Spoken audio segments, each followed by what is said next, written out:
It's Monday, June 11, and time for your Barbados Today morning news update. Thanks for joining us. I'm Frenella Wedderburn. In a few hours, Prime Minister Mia Mottley will deliver her first mini-budget in Parliament since assuming office. It comes on the heels of a three-day international monetary team visit led by Vert van Salm, which met with the Prime Minister, her government, and other key stakeholders. Following last week's talks, the Washington-based institution warned the Mottley administration of the need to contain wages, reduce transfers to state-owned enterprises, and reform government pensions, as well as the need for substantial fiscal consolidation. Parliament will convene at 11 a.m. Meantime, independent opposition leader Bishop Joseph Atherley says he's reserving comment on the expected mini-budget as he is yet to hear the outcome of the IMF talks. I have to wait to hear what has been the substance of discussions so far between the government and the IMF. I'm not privy to that at this stage. I'm only privy to what I've seen in the news media, and I would not want to base a response on that at this time.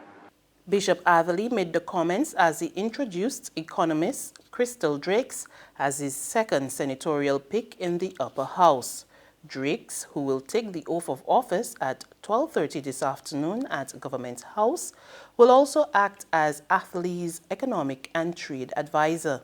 The economist, who is currently employed at the Center for Resource Management and Environmental Studies at the University of the West Indies Cavell campus, says she's ready to serve and to contribute to robust discussion on the country's development. We have all agreed on the opposition side that we will be independent voices. So therefore, as an opposition senator, I believe, given my background, that I will provide an objective and critical eye to the matters and proceedings in the upper house of Barbados. I would just want to also ensure the public that anything that I do here on out will continue to be in the best interest of Barbados. Consumers are being told to brace for a noticeable increase in this month's electricity bill. Communications Manager and Government Relations at the Barbados Light and Power Company, Jackie Marshall-Clark, says the hike is as a result of the fuel clause adjustment. The increase could see an average electricity consumer paying as much as $20 more this month when compared to last month. The monthly fuel clause adjustment is impacted by 1, international oil prices, and over the last 12 months, the price of oil has risen by over 50%. And 2, the types of fuel used by us. We are presently undertaking maintenance on some of our low-cost heavy fuel oil generators, resulting in greater use of the gas turbines with more expensive diesel and avjet fuels. This maintenance is necessary to avoid breakdown and failure and maintain reliability for our customers. To mitigate fuel price volatility, we are considering revisiting the fuel hedging application, which was unsuccessful last year. In all this, we remain committed to working with other energy stakeholders to install more renewable energy and to transition Barbados from its dependence on foreign oil to clean energy. Meantime, consumers will also be digging deeper in their pockets for gasoline, diesel, kerosene, and liquefied petroleum gas. Gasoline now costs 20 cents more, retailing at $3.60 per litre, while diesel costs $2.80. That's an increase of 19 cents per litre. Kerosene now retails at $1.55 per litre, increasing by 9 cents. The 100-pound cylinder will retail at $162.81. That's increasing by 42 cents. The 25-pound cylinder now costs 10 cents more at $45.80. The 22-pound cylinder will now sell at $40.47, increasing by 9 cents, and the new price of the 20-pound cylinder is $36.79. That's an 8 cents increase. The new prices went into effect at midnight last night. The business class in St. George is being asked to give back to the community. It's coming from Minister of Small Business, Entrepreneurship and Commerce, Dwight Sutherland, delivering the feature address at the launch of the Parish Ambassadors project entitled Growing St. George Through Entrepreneurship. Sutherland said the community's private sector was needed to sponsor and provide educational opportunities for aspiring entrepreneurs. The business class within St. George needs to give back to your parish. I'll repeat that. The business class within St. George needs to give back to your parish, and I'm leading that charge. We need you to sponsor our entrepreneurial endeavor, mentor our young people, and provide internships to those persons who so stand in need. A timely strategic response is therefore needed if we are to develop and grow our businesses in these parts. He also pledged to do his part on the parish's economic landscape. My commitment is to provide focused leadership in an effort to transform the socio-economic landscape of St. George and by extension wider Barbados by creating an environment where entrepreneurship is given front burner status and all relevant stakeholders are allowed to make a meaningful contribution in the pursuance of such. Ladies and gentlemen, additionally, a strategic understanding of the role of the entrepreneur, both within the local and global context, in shaping true future economic development, will allow for the creation of a more relevant public policy to promote an integrated global entrepreneurial ecosystem. In sports, West Indies defeated Sri Lanka by 226 runs on the final day of the first test at the Queen's Park Oval on Sunday to claim their first test win over the Asian side in 10 years. Tottering on 222 for 7 in their second innings, the West Indies wasted little time in grabbing the last 3 wickets for the addition of just 4 runs to take a 1-0 lead in the 3-match series. Sri Lanka lost their last 7 wickets for 37 runs in their failed pursuit of an improbable 453 for victory. The Windies now turn their attention to the second test in St. Lucia, which starts on Thursday.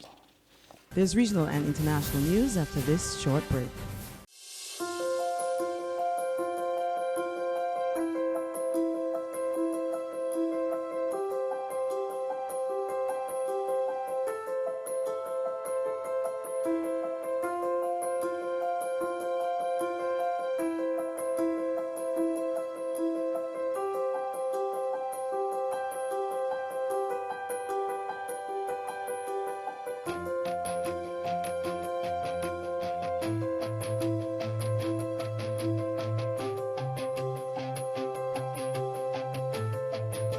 Barbados Today, news you can trust. Gaming establishments in the Bahamas should have been consulted before government announced plans to impose new taxes on the industry. So says CEO of the Bahamas Chamber of Commerce and Employers Confederation, Edison Sander. His comments comes as gaming operators there threaten to sue the government if it doesn't meet with them on the issue. More in this report from ZNS News. Along with proposing a 5% stamp tax on gaming patrons applied on deposits and any non-online games or digital sales, government proposes taxes of up to 50% on gaming houses earning more than $100 million a year. Similarly, the budget proposes taxing web shops, which make revenue of up to $20 million a year, 20%, and those that earn up to $40 million a year, 25%, with increases on a sliding scale. Deputy Prime Minister and Minister of Finance, the Honourable Peter Turnquest, says web shops that take a lot out of the communities must pay their fair share, but gaming operators have threatened to sue government if it doesn't meet with them. Sumner says, like other industries, gaming operators were not invited to the table before any decisions were made, and that is the Chamber's issue. I want to see any industry being singled out and a tax being imposed on them without at least having an opportunity to discuss what you intend to do with that particular industry. Gaming, as is the case with any other industry, should have been consulted for any proposals to increase taxes or impose additional taxes on the industry. The rate of tax is something that they will have to work out themselves as an industry with the government to determine what is the effective tax rate that they should be paying. But our concern has been with the process. On the international front, U.S. President Donald Trump arrived in Singapore on Sunday for an historic summit with North Korean leader Kim Jong-un. According to reports, Tuesday's talks could lay the groundwork for ending a nuclear standoff between the old foes and the transformation of the isolated Asian nation. More in this report from Reuters TV. Across Asia, there are signs Donald Trump's maximum pressure on sanctions against North Korea is fading. That may impact any deal over Kim Jong-un's nuclear weapons made this week in Singapore. In the Chinese border city of Dandong, locals tell Reuters some North Korean restaurants have reopened, and China's official airline Air China has restarted flights to Pyongyang. Trump has said he doesn't even want to say maximum pressure anymore now that relations are better. But experts say if there's no deal this week and he wants to go back to fire and fury, it may not be so easy anymore. Reuters' Matt Spatalnik in Singapore explains why. No matter what happens with this summit in Singapore, the genie is really out of the bottle on sanctions. North Korean officials have already visited China, looking at ways to increase their own economic development. The South Koreans are talking about different joint development projects that could also make it very hard to return to any kind of severe limits on trade and commerce with Pyongyang. U.S. lawmakers have voiced concern traders in China are already dodging sanctions. However, diplomats in Beijing told Reuters there's no evidence China's broken its UN pledges to sanction the North. And that's news and sports, but for the very latest, visit our website at www.barbadostoday.bb. You can also subscribe to our e-paper, email updates, and like us on Facebook, and sign up for our breaking news alerts via WhatsApps. We're also on Izumi Media and bus terminals, as well as Screenplay at supermarkets and gas stations near you. And you can also hear us on Mix 96.9 FM. I'm Fernella Wedderburn. Do have a wonderful day.